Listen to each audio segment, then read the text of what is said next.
And welcome everyone to this project roundtable on what is the moral imperative as educators to share our work. I'm really excited to have a conversation with a group of educators, but really the purpose of this roundtable is to discuss all the ways in which we should be sharing our work, educators, and we'll also be kind of diving into concerns on how we make our learning both public and private, thinking about what we should consider for our work and the work we are doing with students. So this roundtable is really for anybody who is a teacher or a leader who has ever wanted to or has considered sharing something publicly and maybe stopped themselves because they didn't go that extra mile of sort of sharing and collaborating in an open space. It's also anybody who has struggled with sharing openly and been not to those kinds of things. And so I'm really interested in having this broad discussion around this, but also diving pretty deep into why we need to be sharing. What is the benefit of shared work, personal work? Before we get going and do some introductions, I do want to let everybody know that we do have a Google Doc. It is bit.ly/share roundtable, and if you scroll all the way to the bottom of the document, you will see the notes section, so you can kind of get a good idea of what it is that we are discussing, and that you can share it over time, and that document will exist kind of forever. So I'm going to save my introduction kind of for last, but I want to go around and actually hear your ideas of how it is that you have an entry point into your shared work. Right? So where are you coming from? What are you working on? You first realized why sharing was valuable. Why is sharing important for you and your work? So I'm going to start with Ken. Where are you? What are you working on? And you know, why is sharing important to you? So my name's Ken Bauer. I'm a Canadian living here in Guadalajara, Mexico, teaching at the Tecnológico de Monterrey, which is a private institution, the largest one in Latin America. About 100,000 students, 8,000 faculty across the country in 32 campuses. So I teach computing science, and I'm also doing a lot of PD for teachers here in our campus as well as other campuses in our zone. And the big thing I've been having trouble with them over the last 5 weeks is getting them to share. So wrapping my head around why my colleagues don't want to share, because I don't have a fear of sharing at all. So I just can't wrap my head around why they don't, whereas I find it's important to share because if I don't share, then other people aren't going to share, and that's really the focus of it. And the second part is I get a lot out of reflection while I'm sharing. And so in that reflection, I'm really interested in the difference between just sharing what's going on and reflecting upon what's going on in your work and sharing that reflection, and the difference between those two things. Like, you know, why should we not only share the things that are happening, but also the reflection on those things? Come back to that as we're kind of diving in. But Amy, would you yourself, you know, what you're working on and sort of your introduction to sort of why sharing is important? You know, I've been sharing for a while now in various ways, and one thing I noticed that surprised me about sharing was that there's sort of a niche for everything and not even what you expect. So first thing is not thinking you have to be perfect, to just really taking the risk and putting it out there, and I think that's where our students need help with that as well. But also knowing that your audience that you originally intended might actually be wider than you thought, and to understand that even if you touch just one person, it's totally worth it. So what I found as far as feedback in my own work from the History for Music Lovers channel, anything from that to like doing sketches or, you know, whatever, public speaking, anything I put out there, strange and wonderful things happen, and it's sort of like a karma that comes back to you when you share. And sharing can also be about not only your things. I think it's important to consider shout outs to other people's work. So I love that thing about the reflection as well, but also not just you know, putting your things out there or even your students, but giving shout outs to your peers, and that's part of sharing as well. But I truly think that like the huge shift right now for me as a teacher is to become amplifier of my students' work, because I think my goal right now is to have them build their digital presence and have enough stuff out there that's really great. And they don't have the network that I have. I mean, I've built it up over time, and so I think it's helpful if teachers do cultivate networks, that they can amplify student work, and then wonderful things happen. So just like weird little anecdotes of, you know, like a CEO of a design company in Denmark commenting on one of my students' designs and saying he would support her on Kickstarter, or you know, a guy that we're watching do a TED Talk and then he chats with us. So that makes everything really relevant to my students. So there's that whole, like, you know, relevance thing about sharing. That's where I answer your question. Okay. Relevance and actually relevant to your work and to the work of and really work of others. I mean, quite frankly, that idea of amplification of learning is really pretty powerful. So being a champion for others is sort of a part of the shared work and doing that shout out. So I like that a lot. Can you just tell us who you are and where you're from? Because I don't know that everybody got that. Oh, I'm so sorry. I thought everybody knew. No, I was kidding. I'm actually, I work in Hawaii. I've lived in Hawaii for a long time, but I also say I live on the web because I do. So I'm part of, most people know me for my history parody music videos that go back about 7 years, called History for Music Lovers or History Teachers. And, you know, we were just two little teachers out in the middle of nowhere, Hawaii, and then we put them on YouTube, and wonderful, amazing, bizarre things happened. So everything from like a drag queen review show covering our songs to being on Taiwanese news, like weird stuff, right? When you put your work out there. And then, you know, lately, I guess I've been, I teach Theory of Knowledge like Brad, who's also in the chat, which is an IB course. And, you know, a big stress in both of our courses is thinking out loud and connecting with people who also think out loud.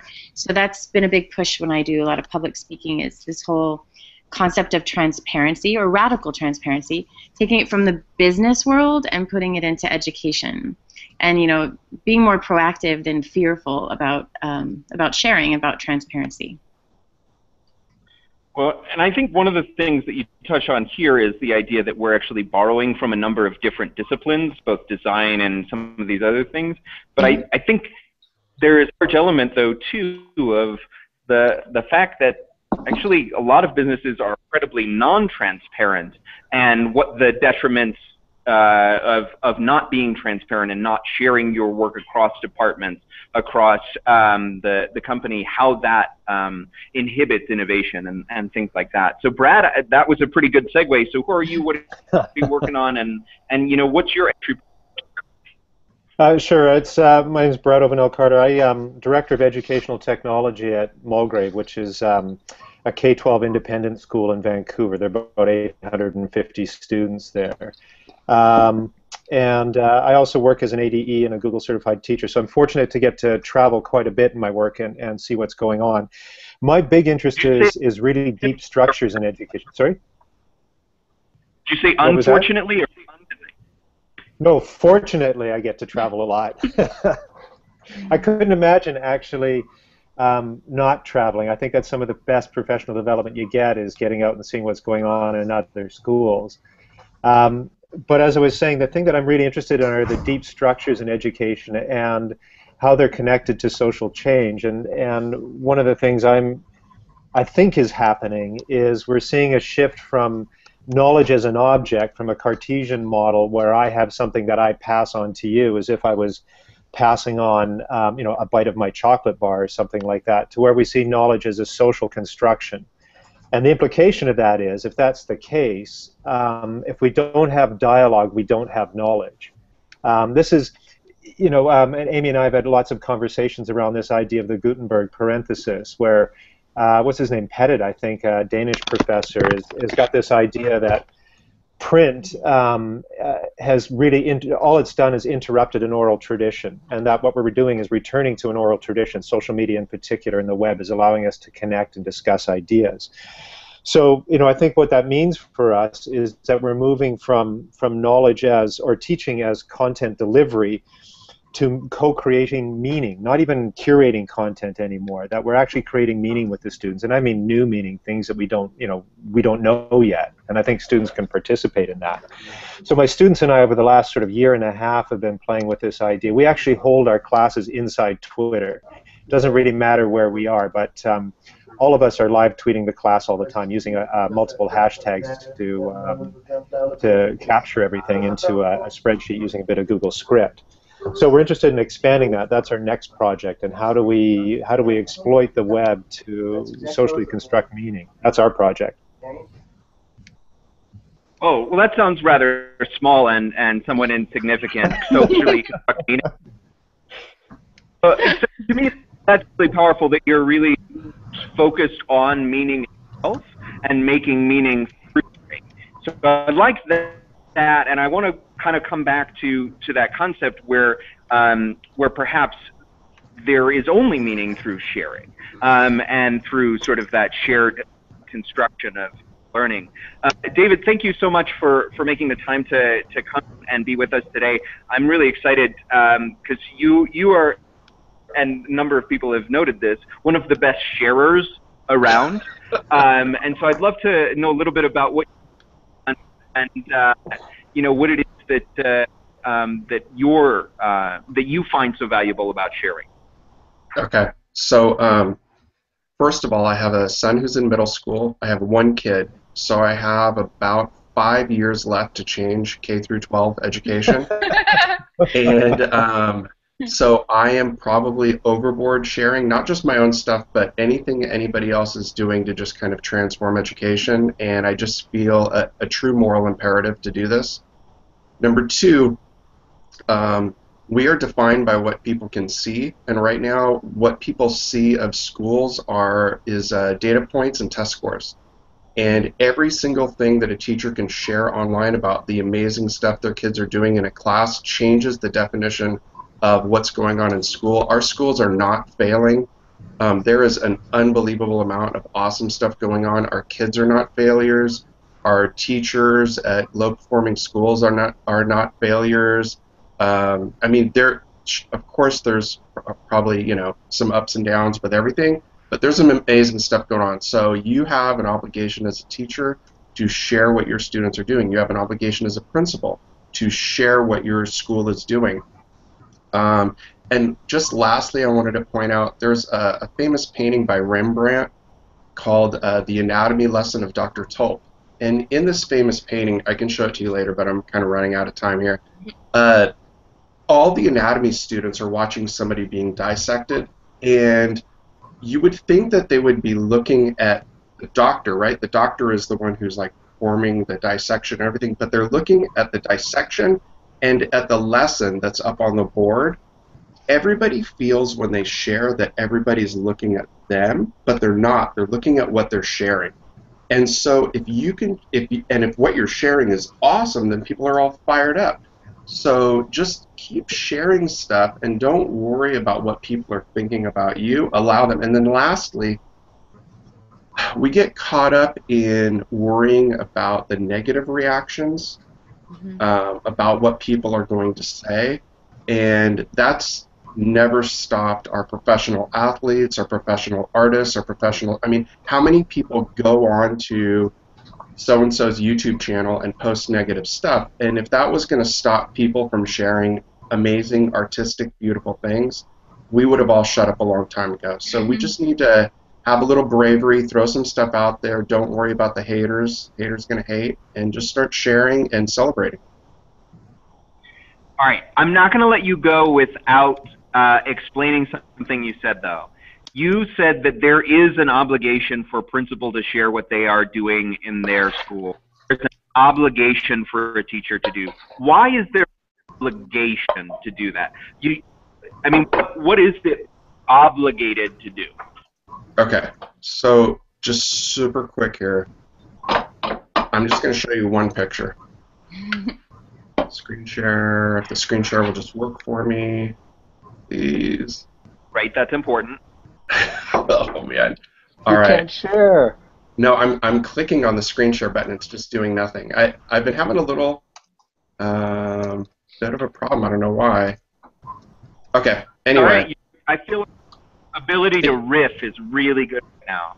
if you guys can go to Tim Lauer's Instagram, he's a principal in Portland, Oregon, and he has the most amazing photos of his school you've ever seen. And there's this one picture in particular I love to share, and it's of an office staff member walking a young girl down the hallway. It's in black and white, and instantly you look at this picture, every member in the community, every family member, they know that their kids are being loved on that campus, not just by the teachers and not by the principal, but every single adult on that campus is taking care of their kid, loving their kid, whatever. It was a simple picture. It didn't have to be staged. It wasn't. It was an adult walking with a child, and it builds community. It builds love. It builds a sense of shared purpose. It's I don't know why you wouldn't want to do that as an administrator or a superintendent. If I was an administrator or superintendent, there is almost no better thing you can do than walk around with a smartphone snapping pics of what's going on and sharing them out. Your teachers will feel celebrated, your students will feel celebrated, and your community will feel like they want to be a part of your school. Well, and I think to your point about sharing great things, there is an excitement that is created by sharing. And there is an excitement that can only be created in a community that can only be created through shared work. So thank you so much, David, for coming on and sort of explaining your context and your thoughts around it. I really appreciate it. Go have fun at the beach. Thanks. I'll see you guys online. All right. Bye. Hey, Brendan. Thanks so much for being with us. Where are you in the world, and what's your entry point into sharing? Hi, everyone. I'm Brendan Murphy. I'm a technology integration specialist in Northern Illinois for a couple of school districts, and I've never been afraid of sharing, and I guess that's because it's really hard to embarrass me sometimes. I don't know. Yeah, I've seen videos of you swimming in the pool recently, so I feel like you're just good. Yes, I'm one of those guys who likes to post everything of my kids on Facebook,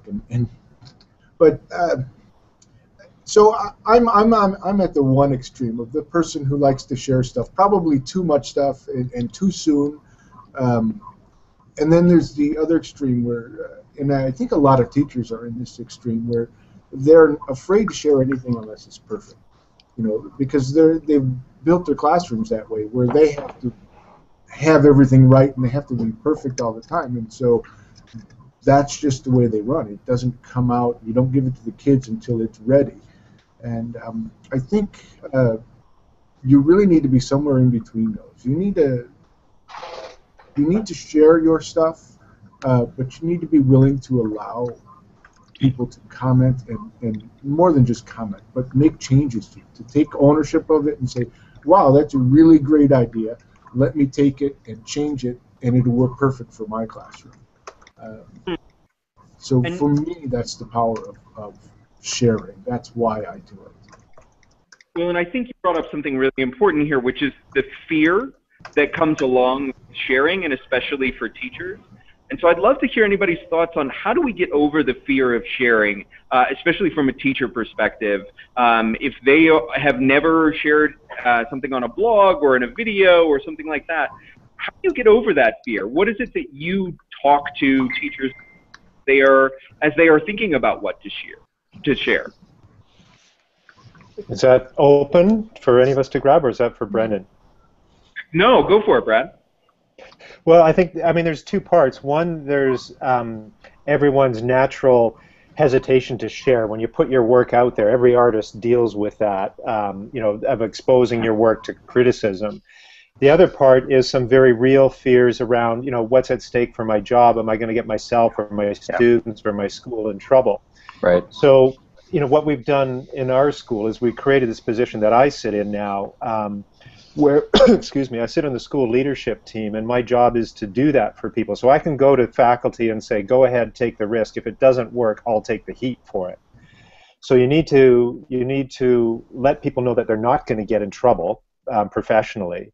And then there's just lots of hand-holding to walk them through that step of getting their work out there. So, I mean, everybody's going to deal with that differently, but I think the point is we have to recognize there's two parts to that apprehension for sharing. And yeah, I'm sorry. You know, in Austin Kleon's book, Show Your Work, he talks about this sort of the so what and the guts, which I really like for my students. You know, what's the so what? I mean, is it beautiful? Is it entertaining? Is it, you know, intelligent? Is it going to help someone? But then your gut is like, is it okay with mom? You know, like, is this going to be fine if my mom would see it? And I really like that for my students in particular. They're sharing so much anyway on their own. You know, they're in a culture of that. So I think it behooves us as educators to sort of help them share things that aren't necessarily, you know, the latest Friday night party or whatever, you know, but like some serious artistic and academic work. And what the greatest compliment I think that I recently received about that is a senior who Googled herself, and she was so happy to find that everything that came up on Google was like really great. You know, like it was a tweet about philosophy or a movie project from history class or whatever. And she was really thrilled that she'd cultivated this presence all along for 4 years. Afra's here! Yay! Yeah. We have a student in the house.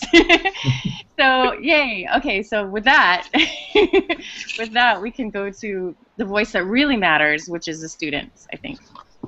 I don't know what's been going on all this time. And, you know, we've heard a little bit about some of the projects that you've been a part of, but I'm really interested to hear about your tech. So where are you from? Where are you in the world? And, you know, what I would say, what are the best things that you have ever shared? You know, what are you most excited to share with the world? I go to Fountain Valley High School, which is where Mr. Terrio teaches. Mr. Zebars was my teacher last year. And I've already shared my annotations of Austin Kleon's Show Your Work, and a lot of people really like that. And I've also shared like a lot of my blog, like class experiences, and like we were supposed to update our blogs like once a week for the year. So whatever books we were reading or anything like that, that's what I put on my blog, and it's like the radical transparency that Amy talks about, that all of us had blogs and we all shared, and it was just a part of the class, and it made it really enjoyable. Everyone liked blogging. What do you like about it?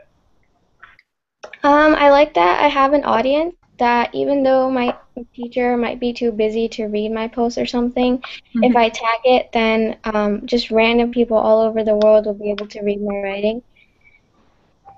She said the magic word. She said tag. The soul of the internet. She said it. The key is the tag, right? I feel like because who else is, you know, how are they going to find it, right? Unless you tag it. And so what are the tags that you use to get an audience? Like when you're tagging things, you know, what are the ones that you think get you the type of feedback that you're looking for? I tag things like if it's a post about a book, I would tag the name of the book, like The Scarlet Letter or something. And I also tag like really general terms like English, writing, life, school, things like that. Life? That's a really, I love that. So, and this is something that, Amy, you talk a lot about, but that idea that there are perhaps better ways of sharing things, like that we should be tagging them. And I'm interested to hear anybody's thoughts on what are the best ways to share. Like clearly I can email out this amazing Word document I've been working on for a week or a year or something like that. But like, what are the ways to share that really do get the types of feedback and the types of reflection and things like that that we're looking for? I think right now, the more I read about this, and in the business world especially, is being visual and succinct. Nobody wants to read a super long diatribe. They really don't. And so if you can be catchy pithy, visual, and then tagging and cross-posting. So my students were really mad because I made them like put it on their blog, and then they had to tweet it, and then they had to put it in the G+. But after a while, they understood the meaning of the different audiences, and I mean they could have done it automatically, but I wanted them to think about why and maybe even make a different tagline for each thing. And then I think with Twitter, it's the greatest amplification tool of all because it's so public, it's so open, and it's so basically low barrier. Like it's 140 characters, who cares, right? So the thing about Twitter, besides tagging, is that if you can find the person that has influenced you, such as like the person doing the TED Talk, like take a minute to research their handle, then include their name. I know Afra did this with Austin Kleon. She included his name and he responded to her. So people will do that. It's surprising because you think of these people as like Hollywood amazeballs people, but they will actually, they love kids, they love teachers, they love helping out, and they will respond to you. So I think it's a little bit of research in targeting certain individuals. I know that sounds stalkerish, but it's really good, for amplification. I think actually, sorry, go ahead. Point.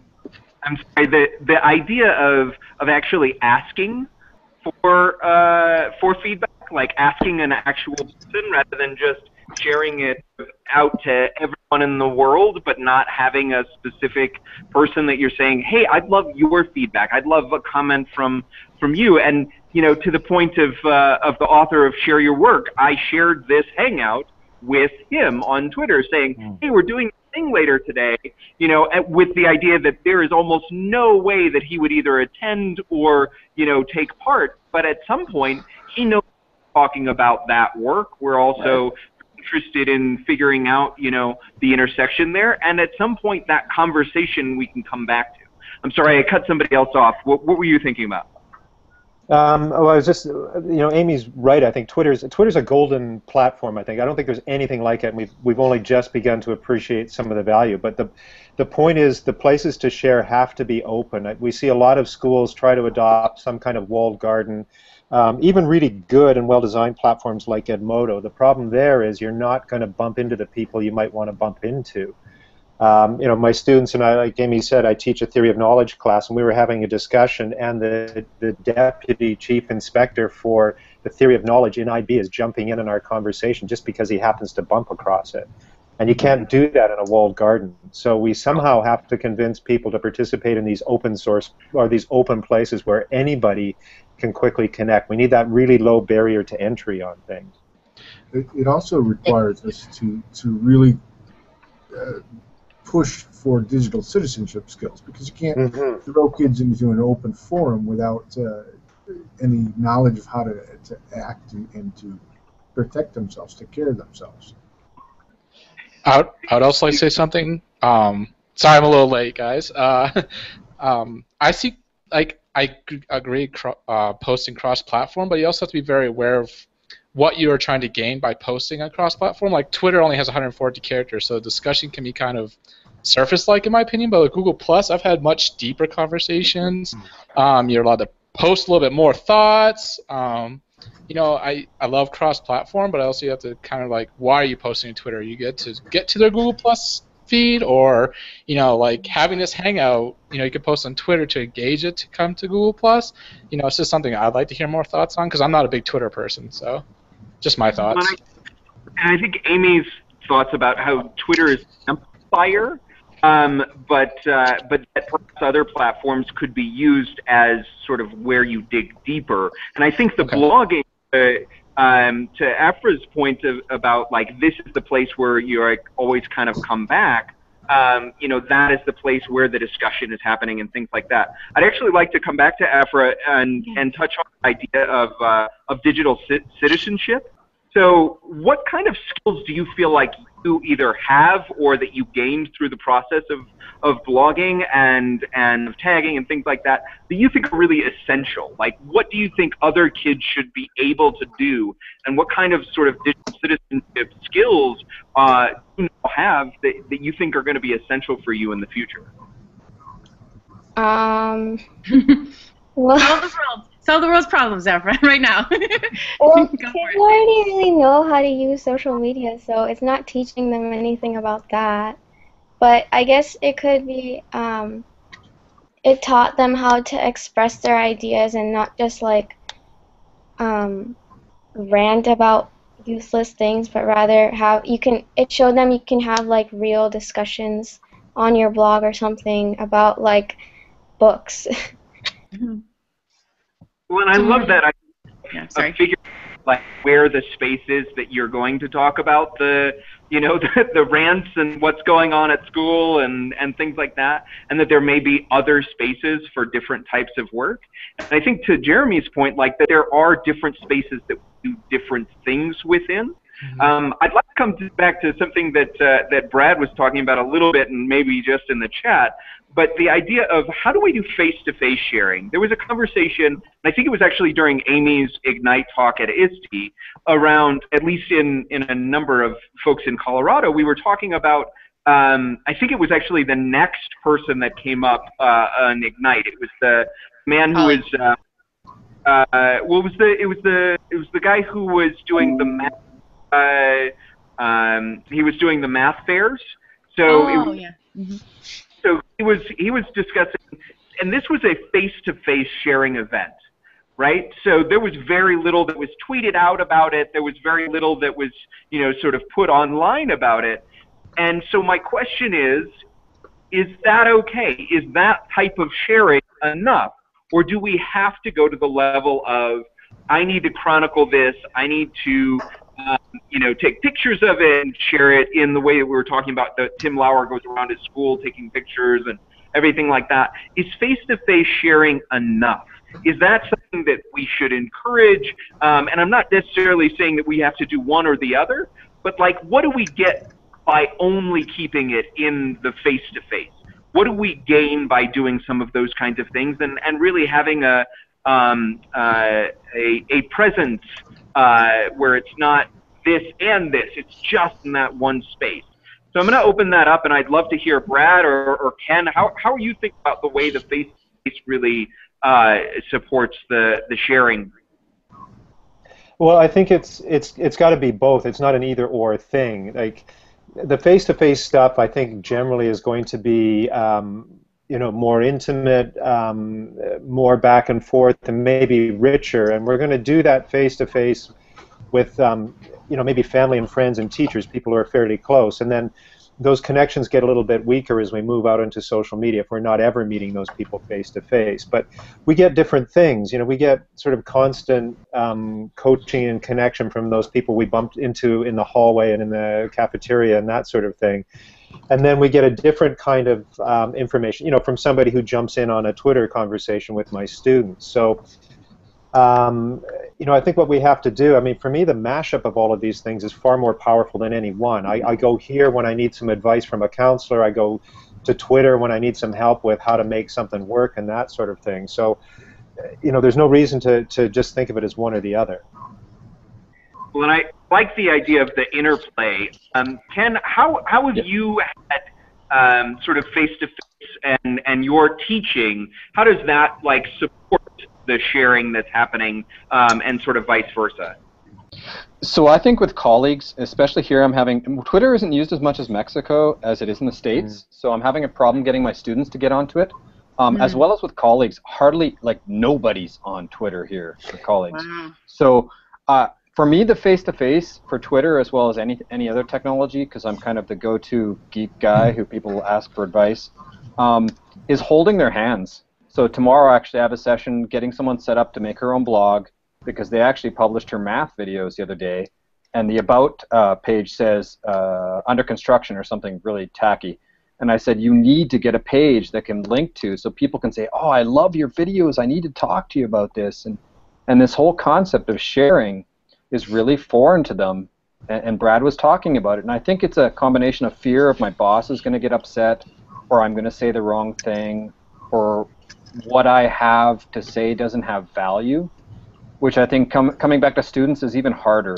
I'm big on flipped learning, and the big breakthrough I have to get students to participate is getting their confidence up that they have something valid to share, and their confidence that we're not going to tell them they're saying something stupid. I think modeling is really important. Brad brings this up a lot, but I know like my daughter's 9, and anytime she makes something, she's like, "Are we gonna blog it? Are we gonna YouTube it? Are we gonna post it? Are we gonna tweet it? Are we gonna Instagram it?" You know, like, and she's really excited about all that stuff because she knows I do, and I do that with my work, and sometimes it doesn't go over well, and whatever, you know, I survive. So I think with my students, it gives you a little street cred if you are an avid sharer and you're really transparent about it. Like, I have in the back of my desk this big blackboard, like old school, and I just write down all my irons in the fire, what I'm doing, what I'm making, what I'm thinking about, and it makes them more creative, I think. I think it makes them feel like it's okay anyway. And yeah, so I think modeling is the key. But if we're not participating ourselves fully, then that's lame. Like, we should be doing that because I don't know what our students are going to think about us if we're not. Ben wrote on the document about how to perhaps simulate or set up a non-failure situation so they can fail maybe in private, as opposed to practice sessions and then, okay, when I'm really out there live on a Google Hangout that's going to be publicly posted, that I'm not going to look so stupid. I don't know if we wanted to touch on that. Well, I think there is the way people approach things is different. If I'm coming to something and I know I want to live blog it, or if I really want to take notes, I'll approach it and I'll listen to it in a different way.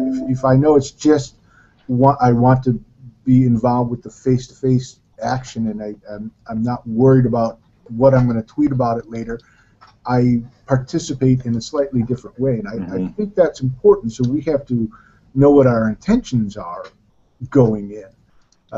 If I'm going to go in and listen to somebody give a talk or a lecture, and I know that I want to take notes on it and I want to tweet those out or whatever, I listen in a different way and I hear things a little bit different, but I also miss different things.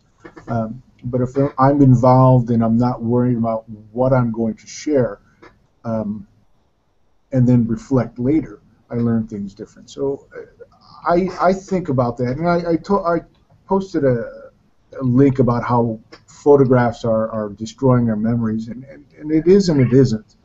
You know, you take pictures, you remember them, but the real key of the article was not that taking pictures is ruining our memory. It's the fact that we take a whole bunch of pictures, but then we never go back and really organize them and look at them. And that's the part where we start forgetting, because we think we took pictures so we can remember it there, but in reality, if we just take pictures and throw them in a drawer and forget about them, our memories are suspect. But if we go back to those and organize our thoughts and reflect a little bit, our memories can become a little better. Well, I think one of the things that's going on, I take the point there, and there is a risk there, but I think that's assuming we're still using the photography. I mean, everybody's got a phone now, and we see millions of pictures go up every day, kind of thing. But I think that's because photography is changing from an archiving tool where we want to filter through our memories of our baby pictures and stuff to a communication tool. So it doesn't matter that those don't get cataloged. They're not intended to be used the same way. I'm sending you a message that gets consumed and discarded the same way a text message would. Well, I think that also brings up a good. No, keep going. Brings up a good point about posts. I think I've had conversations with Ben about this in the district. Like, when we post something, we don't necessarily go back and edit it or fix it. Like, it's the same kind of concept, right? Like, how do we kind of go back to rethink our thinking, and how do we make it relevant again? Do you know what I'm talking about? Like, I've probably posted thousands of posts on Google+, but have I really gone back and thought about it, re-edited it, or made it useful again? Does that make sense? Whereas I might go back and rewrite a blog post, but not a G+ post. Well, there are a couple of things that I want to make sure that we're sort of enunciating a little bit. The idea that perhaps we do need to do some hand-holding in the sharing process. Mm-hmm. You need mentors for others, and that we need to engage in it ourselves so that we do have that mentorship possibility. But I also think there's a strain here that you're referring to, and a number of people have touched on it, is that the process of sharing actually changes the thing. Yeah. And it actually changes what we are sharing. So we have now said, to Amy's point about, like, are we going to post it on Instagram? Are we going to post it on YouTube? Are we going to, Does medium as a message kind of thing? Right? That changes the way in which we create things by that outcome of sharing, right? I'm not going to sit down and write a Word document if I know that it's going to be shared widely. I'm going to write that as a blog post or a Google Doc or something like that. How is it that we can then think about our content and the things that we are creating differently as a part of sharing? I do want to get to one question that Nate asked a little bit earlier in the conversation, where we were talking about fear. I think some fear comes from not having the audience. How does someone with a smaller audience get an audience to share work with without feeling like it's going out to nobody? And so I think that idea of, like, posting to the void, or like I'm sharing with everyone and no one at the same time, how is it that we can make sure that we are crafting and curating an audience of people that are our needs as we are educating and learning more and creating new things? Well, what I do when I want to reach an audience of a couple of people, I just tag people on Twitter. I'm just like, oh, I wrote this blog post. Like for my HP Tech Fest review, I just tag the people who were there, and I put the hashtag.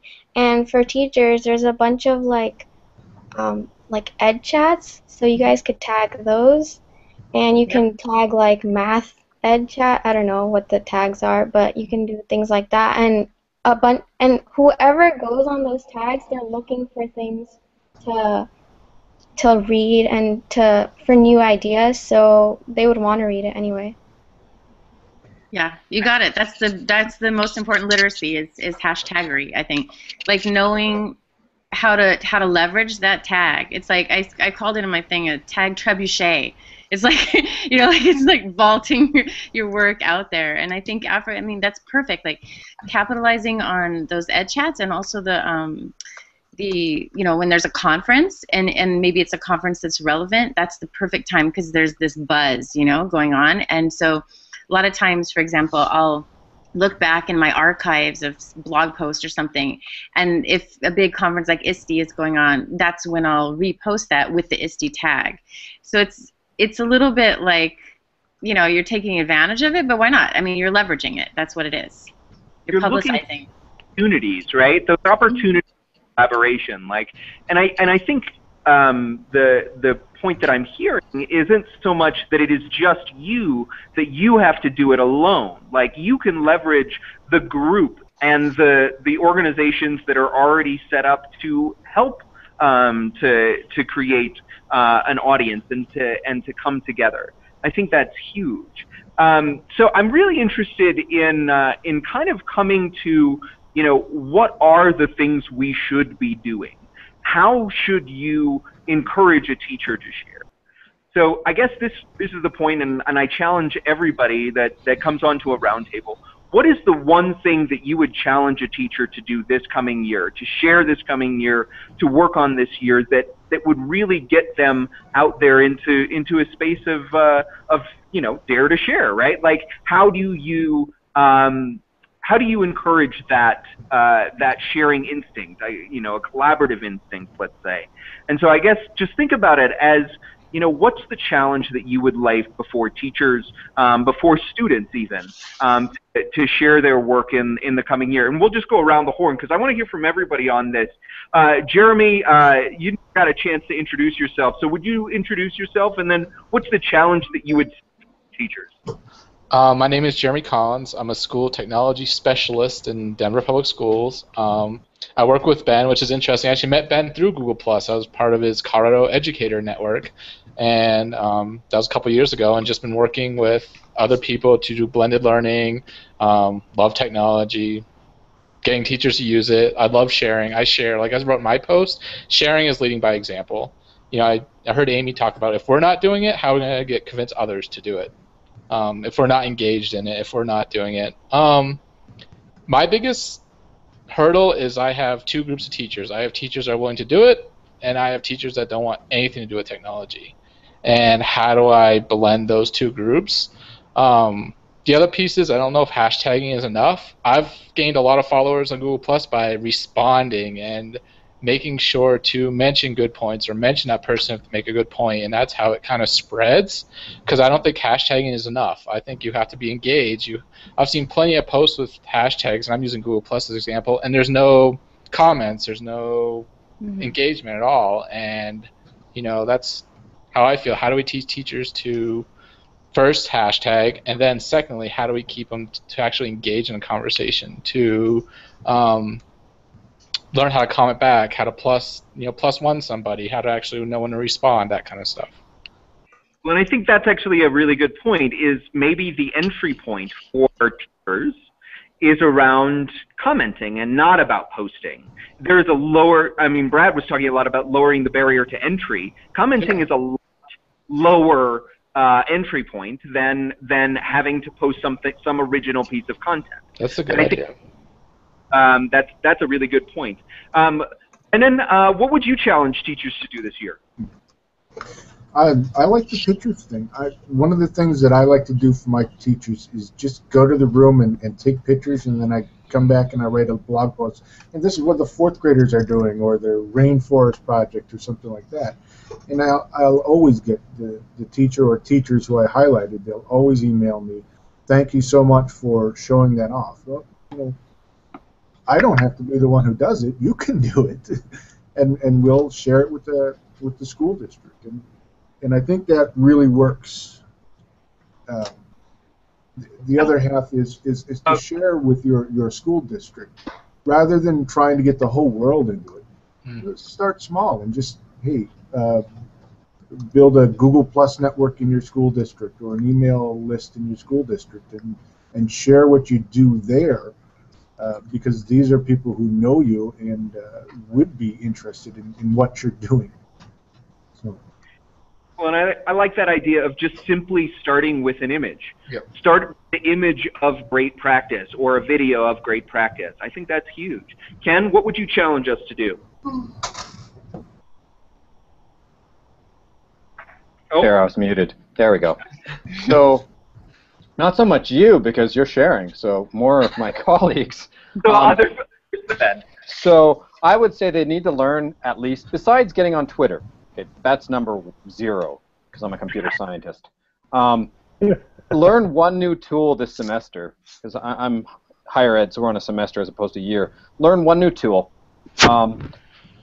Make 2 blog posts, your pre-semester and your post-semester reflection, and hopefully more, but at least 2. And then I'd say hold 3 other people's hands and get them to do the same. So you're creating this cohort of folks who would want to do this together, where there's the network of support already built in.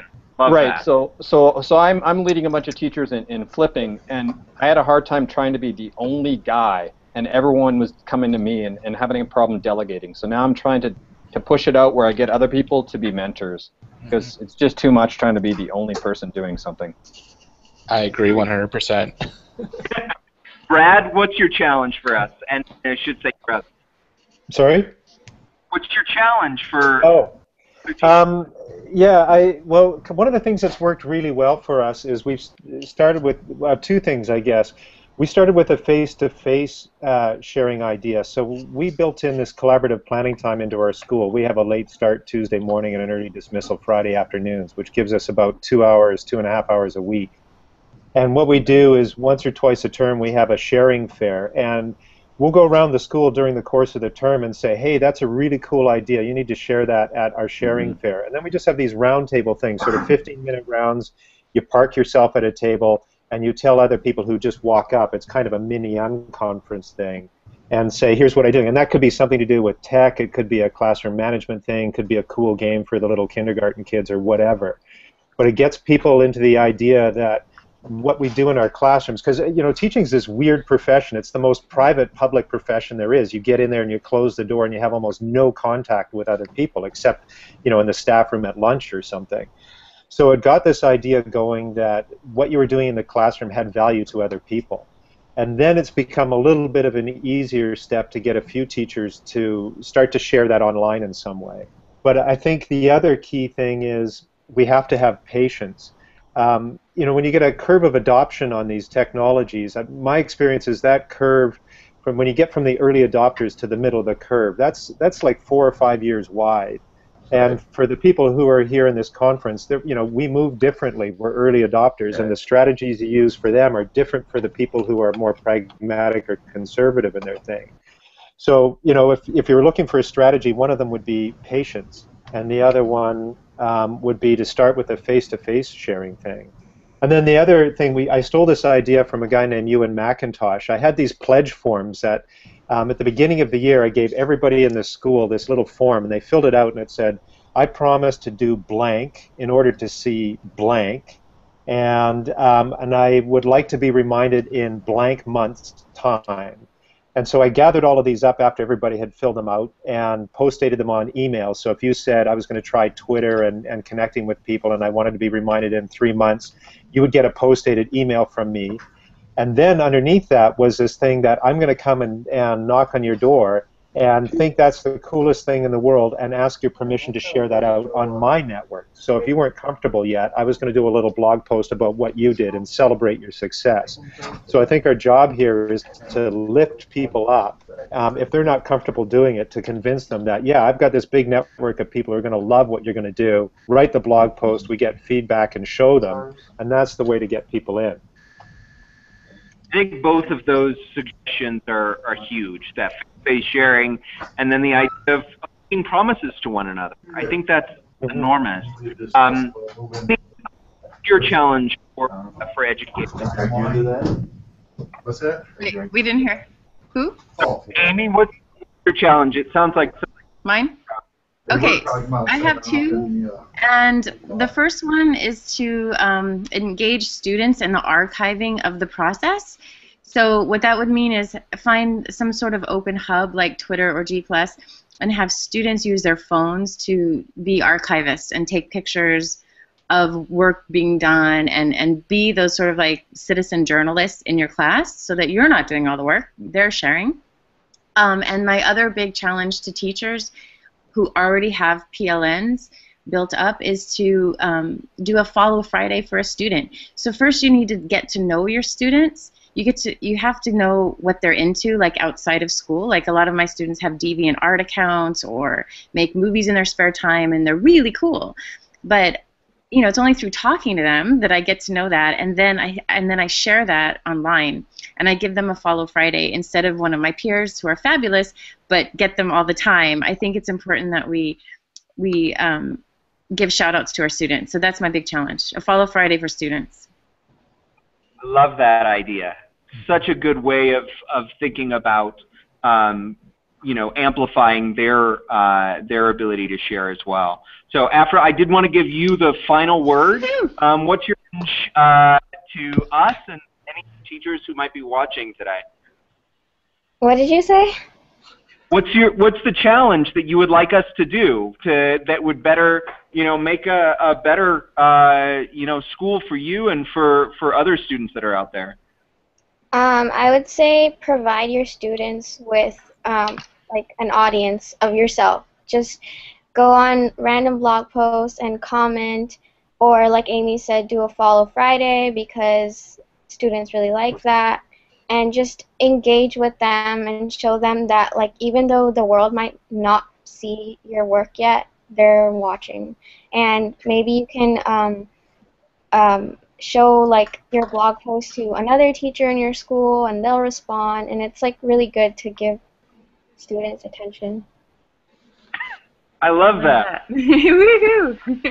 That is such a great way to end our session here, and I really appreciate everybody's time and really thoughtful responses today to think about this. You're more than happy to jump off, but I just want to say you are now connected together. Do something great together, whether you were on the Google Doc taking notes or you were in the video session. You are you know, doing something really great for one another and for kids, and I really appreciate that. I am going to go through the last few questions and comments so that they are preserved, but feel free to hop off if you need to do so. So Peggy was saying, I think photographs preserve our memories, and as you get older, they really help you to reconstruct those past experiences. And I think that reflection value is really important. But I love what we were talking about, where photographs become a way to document learning, become a way to really think about and process your learning as well. Penny had this great question of, do any of you manufacture the audience for teachers to practice share to? And I know a number of you do that, where you construct an audience of peers that are sort of preordained commentors and things like that that will sort of help and encourage. So I really like that practice a lot. And then Peggy was agreeing really early on with David being one of the best sharers around, which I completely seconded, third, and fourth on that. Doing an incredible job of organizing EdCamp Home tomorrow. So if you are watching this or you are taking part, it's going to be a lot of fun, and hopefully you'll hop into a couple of sessions there. The last couple of things are, if you would like to create your own roundtable, there is a Google form out there that will walk you through the process of setting up a planning document, setting up your Google Plus event, and it will put it onto our master roundtable calendar and do that automatically. So if you want to do that, bit.ly/create roundtable. And then if you would like to get credit for this session, all you have to do is do a reflection and submit it to Peer-to-Peer University in that link. There's also a way to do 7 of them, actually get graduate credit for it. But thank you again so much for the opportunity to have this conversation, and I look forward to talking with all of you quite soon. Thanks. Thank you so much. Thanks, Thank you.